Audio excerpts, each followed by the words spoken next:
आप देख रहे हैं प्रोग्राम दस्तक रेहान तारिक के साथ। आज जिन स्टोरीज पर देंगे दस्तक उनमें शामिल है कर्जों पर सूद, सूद उतारने के लिए भी कर्ज, पॉलिसियां दुरुस्त कब होंगी, सियासत का बदलता अंदाज, मगर महवर है कोरोना, कौन करेगा बहाना, कौन लगाएगा निशाना, पुलिस का निजाम नाकारा, मजलूमों को अदालत का सहारा, कितना कठिन है ये रास्ता, खैबर पख्तूनख्वा के नौजवान खुदकुशियां क्यों कर रहे हैं।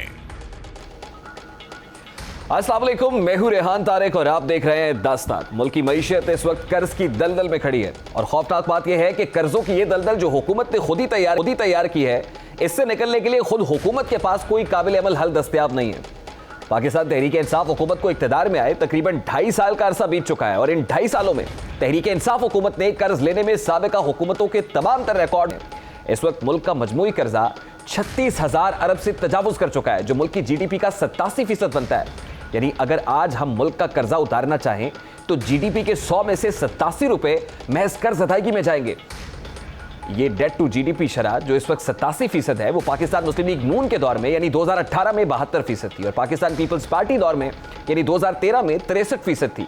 यानी हालिया दौरे हुकूमत के सिर्फ 2.5 साल के अरसा में जिस शरह के साथ कर्ज लिए गए हैं वो माजी के अदवारे हुकूमत से कहीं ज्यादा है। पाकिस्तान तहरीक इंसाफ हुकूमत जहां मुख्तलिफ महाजों पर नाकामी का मलबा साबिका हुकूमतों पर डालती है, वही हुकूमत के पास भारी कर्ज लेने का जवाब भी साबिका हुकूमत है। मकरूज मुल्क था, जो कर्जे ये पिछली हुकूमतों ने लिए हुए थे उनकी किस्तें वापस ना करते वक्त पे, तो मुल्क ने जिसको कहते हैं डिफॉल्ट कर जाना था। कि इस गवर्नमेंट के लिए खुसूसी तौर पे विरसे में एक मसला मिला है कि कर्ज़ों की तादाद पहले ही ज़्यादा है। पीटीआई की जो गवर्नमेंट है उसने जो कर्ज़े लिए, क्यों लिए, वो इस वजह से लिए ताकि माजी के कर्ज़ों का जो बोझ है उसको वापस किया जा सके। जब 2018 में हमारी हुकूमत आई तो हमें एक माशी बहरान विरसे में मिला, जिसकी वजह से मुल्क दिवालिया होने के करीब आ गया था। पाकिस्तान तहरीक इंसाफ हुकूमत जो इख्तिदार में आने से कबल मुल्क को कर्जों से आजाद कराने, कशकोल तोड़ने, वर्ल्ड बैंक और IMF के पास ना जाने, 1 करोड़ नौकरी और 50 लाख घरों समेत मुल्क में सनती इनकलाब बर्पा करने के दावे करती रही, वो हुकूमत में आने के बाद इन तमाम तर दावों और वादों की तकमील ना होने की वजह भी माजी की हुकूमतों को करार देती है। मुल्क की मईशत की सुस्त रवी और कर्जों के वजनी बोझ की जिम्मेदार शायद खुद हुकूमती माशी टीम और फिर नाकिस मनसूबाबंदी है। इख्तिदार में आने से पहले खुद इमरान खान साहब कहते थे कि IMF के पास जाना खुदकुशी के मुतरादिफ होगा। हुकूमत में आने के बाद ये फैसला ना कर सके कि IMF के पास जाना चाहिए या नहीं जाना चाहिए, और अब वजीर आजम को इस बात का इदराक कि उन्होंने बर वक्त IMF के पास ना जाकर गलती की थी। ये कभी उम्मीद ना रखना कि अगर इमरान खान का आपका प्राइम मिनिस्टर हो तो भागा फिरे दुनिया में पैसे मांगते हुए मैं खुदकुशी कर दूंगा बिना पैसे मांग। मैं समझता हूं कि अगर मैं हाइंडसाइट यानी मैं अगर मुझे फिर से करना पड़ता तो 2-3 चीज़ें मैं मुख्तलिफ करता। मसलन IMF के पास सीधा ही चला जाता, वो डिले करने से हमें नुकसान हुआ। पाकिस्तान तहरीक इंसाफ के रहनुमा और साबिक वजीर इक्तिसादी उमूर हुमायूं अख्तर खान की सरबराही में काम करने वाले इदारे इंस्टीट्यूट ऑफ पब्लिक रिफॉर्म्स की जानिब से एक रिपोर्ट शाया की गई है, जिसमें बताया गया है कि मुल्क इस वक्त कर्जों के चुंगल में है, जिसके जिम्मेदार कोई और नहीं बल्कि खुद हुकूमत है और नतीजतन ये मुल्क की सलामती के लिए खतरा है। रिपोर्ट में इंकशाफ किया गया है कि साल 2019-20 में हुकूमत ने बैरूनी कर्ज और वाजिबात की मद में 4,600 अरब रुपए का इजाफा किया और यूं बैरूनी कर्जाजात जो 8,500 अरब रुपए थे वो 2 सालों में बढ़कर 13,000 अरब हो गए। इसी तरह मुल्क की अंदरूनी कर्जे जो डोमेस्टिक डेट है, जो साल 2018 में 16,600 अरब रुपए पर था, वो सिर्फ 2 सालों में बढ़कर 23,000 अरब रुपए तक जा पहुंचा। यानी सिर्फ 2 सालों में अंदरूनी कर्जों यानी इंटरनल डेट की मद में 6,800 अरब का इजाफा हुआ है। इस सब की बुनियादी वजह तहरीक इंसाफ हुकूमत की कमजोर माशी हिकमत अमली और माशी इस्लाहात का फुकदान है। आमदन कम और अखराजात में इजाफा हो रहा है, जबकि कम आमदनी की बड़ी वजह FBR की जानिब से टैक्स रेवेन्यू अहदाफ में नाकामी और फिर एनर्जी सेक्टर में बढ़ता हुआ गर्दिशी कर्जा भी है, जो तकरीबन 24,000 अरब की रिकॉर्ड सतह को छू रहा है। पाकिस्तान तहरीक इंसाफ हुकूमत कर्ज तो ले रही है, मगर ये कर्ज किन शराइत पर लिया जा रहा है और फिर कर्ज की ये रकम इस्तेमाल कहाँ हो रही है, ये भी एक सवालिया निशान है। आदाद शुमार के मुताबिक कर्ज की मद में हासिल करदा 40% रकम माजी के कर्जाजात की वापसी पर सर्फ हो रही है, जबकि कर्ज बढ़ने की एक बड़ी वजह भी रुपए की कदर में गिरावट है, जिसकी जिम्मेदार भी खुद हुकूमत है, क्योंकि IMF की जानिब से जिन शराइत पर कर्ज लिया गया उनमें से एक बड़ी शर्त रुपए की कदर में गिरावट भी थी और रही सही कसर स्टेट बैंक की जानिब से शरह सूद में 13.5% तक इजाफे ने पूरी कर दी। तहरीक इंसाफ हुकूमत की जानिब से जिन क्रेडिटर से जिन शराइत पर कर्ज लिया जा रहा है वो न सिर्फ कर्ज में इजाफे का बाइस बन रहा है बल्कि मुल्क की मईशत पर इसके मस्बत असरात मुरतब होते हुए दिखाई नहीं। मिसाल के तौर पर पंजाब में सालाना कर्ज अदायगी पर शरह सूद 15 अरब तक जा पहुंची है। पंजाब हुकूमत रवा साल 15 अरब का सूद अदा करेगी। 45 अरब रुपए की किस्त पर 15 अरब का सूद अदा किया जाएगा। 9 खरब 45 अरब कर्ज की अदायगी में ताखीर पर शरह सूद में इजाफा हुआ है। पंजाब इंटरनेशनल डेवलपमेंट एसोसिएशन का 3 खरब 17 अरब का मकरूज है। एशियन डेवलपमेंट बैंक के 2 खरब 69 अरब पंजाब के जिम्मे वाजिबुल अदा हैं। वर्ल्ड बैंक के कर्जे 1 खरब 5 अरब 37 करोड़। अवामी जमहूरिया चीन के 2 खरब 7 अरब 35 करोड़ 60 लाख के कर्जे पंजाब के जिम्मे वाजिबुल अदा हैं। वाज़ेह रहे कि पंजाब के कर्जों में इजाफे से सूबे के हर बासी के कर्जों में भी इजाफा हुआ है। पंजाब का हर शहरी इस वक्त मुल्की और गैर मुल्की इदारों का 8,671 रुपए का मकरूज है। अब बात यही खत्म नहीं होती है बल्कि हाल ही में फैसला किया गया है कि माली मुश्किलात से 2-4 सूबा मजीद $2 करोड़ का कर्ज लेगा। रवा माली साल के पहले 4 माह में पाकिस्तान ने 512 अरब रुपए बैरूनी ममालिक से कर्ज कीमत में हासिल किए हैं, जिसकी बुनियादी वजह 2 तरफा ताउन के शोबों में चाइना और जापान समेत दीगर बैरूनी ममालिक से सरमायाकारी का ना होना है। सिवाय रवा साल अगस्त में $1 अरब जो चीन की जानिब से सऊदी हुकूमत को वापस करने के लिए दिए गए थे, इसके अलावा सऊदी अरब, चीन या जापान की जानिब से रकम फराहम नहीं की गई है। वजारत इक्तसादी अमूर के आदाद शुमार के मुताबिक इन फंड्स की डिसबर्समेंट की शरह -6.4% है। इस वक्त मुल्की मईशत के मसाइल का इस बात से अंदाजा लगाया जा रहा है कि पाकिस्तान ने कर्जों की अदायगी के लिए माली साल के सिर्फ इब्तदाई 4 माह के दौरान $3.2 बिलियन का कर्ज लिया है। इस वक्त चीन, सऊदी अरब और जापान समेत कोई भी मुल्क यहां बाहमी इश्तराक के तहत कोई भी नया मंसूबा नहीं शुरू कर रहा है।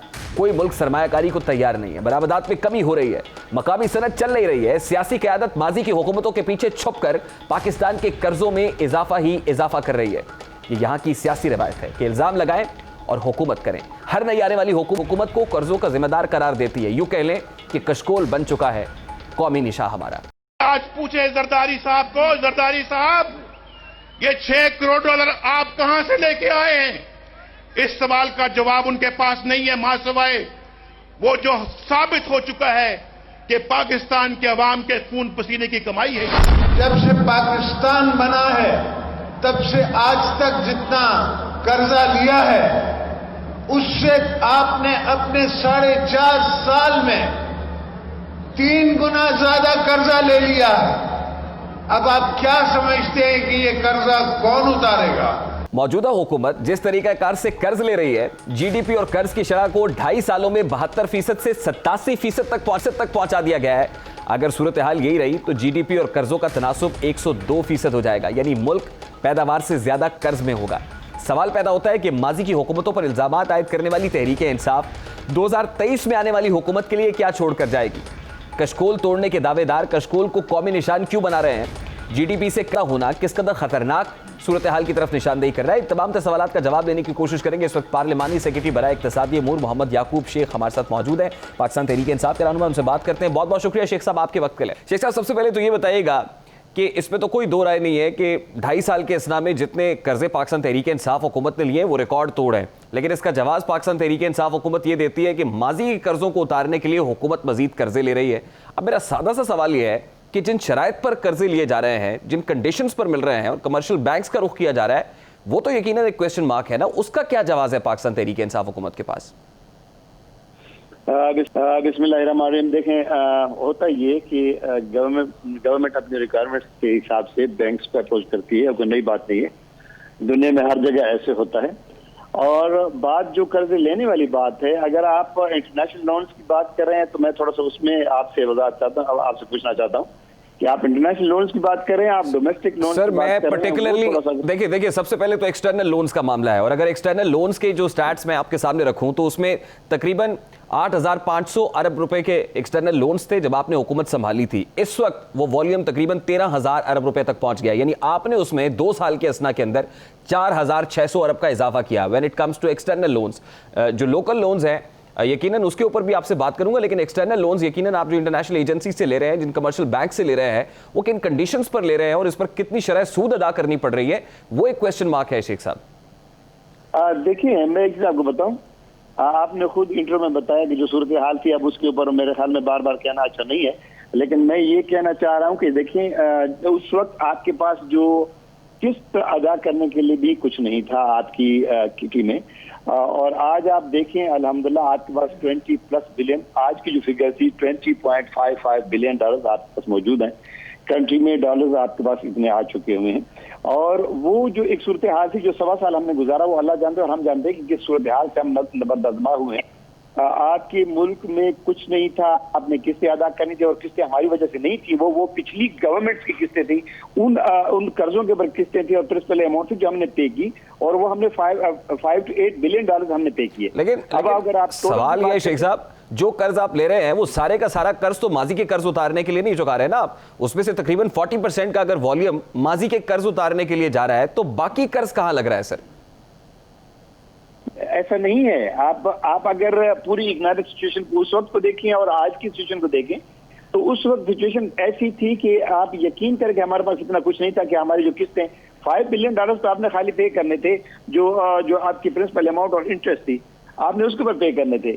और फिर आपकी आज जो टोटल एक सूरत हाल है, आपके पास ऑल टुगेदर इस वक्त पाकिस्तान के 109 बिलियन डॉलर हैं, जिसमें से 70 बिलियन डॉलर की गवर्नमेंट पाकिस्तान रिस्पॉन्सिबल है, और बाकी उसके अलावा जितने भी हैं वो जो ऑटोनमस बॉडीज हैं, जैसे वापडा है, जैसे और बड़े इदारे हैं, वो खुद जिम्मेदार होते हैं और उनका कोई इशू नहीं होता। बट गवर्नमेंट की रिस्पॉन्सिबिलिटी आती है अराउंड 70 बिलियन डॉलर की, वो हम उसको मैनेज करते हैं। नहीं, लेकिन शेख साहब मैं तो पब्लिक डेट की बात कर रहा हूँ ना सर। सवाल ये है कि करेक्टिव रिफॉर्म्स कितना है हमारी इकोनॉमी के अंदर। आज करंट अकाउंट सरप्लस के ऊपर शादियाने बजाए जा रहे हैं, लेकिन ये बात नहीं हो रही कि करंट अकाउंट सरप्लस हुआ कैसे है। दूसरा ये कि टैक्स रेवेन्यू शॉर्टफॉल जो दिखाता है एफबीआर के अंदर कितनी करेक्टिव रिफॉर्म्स हुई, जिस पर बहुत बात की जाती रही। फिर इंपोर्ट्स और एक्सपोर्ट्स का जो डिफरेंस बताया जा रहा है और आर्टिफिशियली जिसको दिखाने की कोशिश की जा रही है, हमारी एक्सपोर्ट्स कितनी बड़ी है, इंडस्ट्रियलाइजेशन कितनी हुई है, और फिर बायलेटरल प्रोजेक्ट्स के लिए कितने लोन्स आए हैं, इस पर तो एक सवाल का निशान उठता है ना शेख साहब। ये सवाल ऐसी निशानी है मेरे ख्याल में। एज ए इकोनॉमिक स्टूडेंट अगर मैं आपको बताऊं ना, तो मेरे ख्याल में पाकिस्तान की हिस्ट्री में फॉर द फर्स्ट टाइम ये हुआ है कि आप करंट अकाउंट में सरप्लस हुए हैं। ये पाकिस्तान, लेकिन ये भी बताया ना हमारे व्यूअर्स को कैसे हुए हैं सर, उसकी रीजन क्या है ये भी बताइए। आपको ये कड़वी गोलियां आपको खानी थी, और ये बड़ी बदनसीबी थी कि आप ब्रशिंग अंडर द कारपेट कर रहे थे। जो आपके मामूलात थे उसमें आपका कर्ज मजीद बढ़ता जा रहा था और किसी में करेज नहीं थी कि उसको आके रोकता। ये फॉर द फर्स्ट टाइम ये गवर्नमेंट। मेरा तो सवाल बड़ा सादा सा है शेख साहब, मैं ये कह रहा हूं कि करंट अकाउंट सरप्लस अगर है तो क्यों है, उसकी वजह क्या है सर? पाकिस्तान तहरीक इंसाफ ने ऐसा क्या किया है?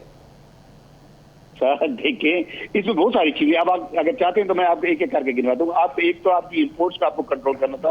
आप अपनी इंपोर्ट्स को जो बहुत नेसेसिटी की इंपोर्ट्स हैं, जैसे रॉ मटेरियल्स हैं, उसका तो अवॉइड नहीं कर सकते थे। बट आप अगर लग्जरी आइटम्स लेके आ रहे हैं, आप कॉस्मेटिक्स लेके आ रहे हैं, आप अगर वो लेके आ रहे हैं, कार्स लेके आ रहे हैं, जीप्स लेके आ रहे हैं, और उसके ऊपर आपका अगर फॉरेन एक्सचेंज आप लूज कर रहे हैं, तो उसको तो एक स्टेज पे जाके आपने कंट्रोल करना था। और फिर ये एक चीज आप हमेशा याद रखें कि जब आप इंपोर्ट को कंट्रोल करते हैं तो उसका मतलब ये होता है कि आप अपनी एक्सपोर्ट को एनकरेज करना चाह रहे हैं। जब आपकी एक्सपोर्ट इनकरेज होती है तो आप हमेशा ध्यान में रखें कि आप इंपोर्ट्स जरूर मीगर हुई हैं, लेकिन एक्सपोर्ट्स कितने एनकरेज हुई हैं, कितने एक्सपोर्ट्स हमारी बढ़ी हैं, ये भी तो देखिए ना सर। देखिए इस वक्त की सिचुएशन में आपको बताऊं कि इस वर्स्ट कंडीशन में कि कोरोना आप एक बला पूरी ग्लोबल एक लेवल पे एक पेंडेमिक है, और इकोनॉमीज जो बड़े जो डेवलप्ड कंट्रीज है उनकी बैठ चुकी हुई हैं, और आपका जो ग्रोथ रेट था वो -0.4% प्रिडिक्टेड था। आज आप 2.7। लेकिन at this point in time शेख साहब जो करंट अकाउंट सरप्लस बताया जा रहा है और जिन मारूजी हालात में बताया जा रहा है, मेरा ख्याल है कि वो डेवलपिंग कंट्रीज के लिए कोई अच्छी बात नहीं है करंट अकाउंट सरप्लस होना। नहीं, करंट अकाउंट सरप्लस क्यों अच्छी बात नहीं है? इसलिए अच्छी बात नहीं है कि आपका कैपिटल बाहर जा रहा है सर, नहीं एक्सपोर्ट्स आपकी बढ़ नहीं रही है। यार मुझे बताए ना, मैं आज ये सवाल को समझने से काबिल हूं। आपका कैपिटल अगर बाहर जा रहा हो तो आप शार्ट ऑफ फॉरेन एक्सचेंज होते हैं, आपकी फॉरेन एक्सचेंज तो बढ़ रही है। मैं यही तो जानना चाह रहा हूं ना सर कि फॉरेन एक्सचेंज रिजर्व्स कैसे बढ़ रहे हैं सर? आपकी सर्विसेज बढ़ रही हैं सर, वो कैसे बढ़ रही है जब आपकी एक्सपोर्ट्स नहीं बढ़ रही? वो असल में रेमिटेंसेज आ रही हैं, वो बेचारे जो मिडिल ईस्ट के अंदर नौकरियों से हाथ धो बैठे वापस आ रहे हैं, अपना सरमाया पाकिस्तान में ला रहे हैं सर। मैं आपके इल्म में इजाफा करना चाहता हूँ कि देखिए इस वक्त जमाई अज़म ने लिए हैं अल्हम्दुलिल्लाह for the first time Pakistan की जो डूबती हुई जो टेक्सटाइल इंडस्ट्री थी वो उठ के खड़ी हो गई हुई है। आज आप किसी टेक्सटाइल मिल ओनर को फोन करके पूछ रहे कि गवर्नमेंट के पॉलिसी का उसका क्या फायदा हुआ है। जो बिलियंस ऑफ रुपीज उनका स्टॉकअप थे, जो रिबेट्स की सूरत में उनको नहीं मिल रहे थे, वो हमने पे किया। हमने बिजली के ऊपर उनको एक अच्छा टैरिफ दिया। हमने चलिए शेख साहब इसको आसान करते हैं।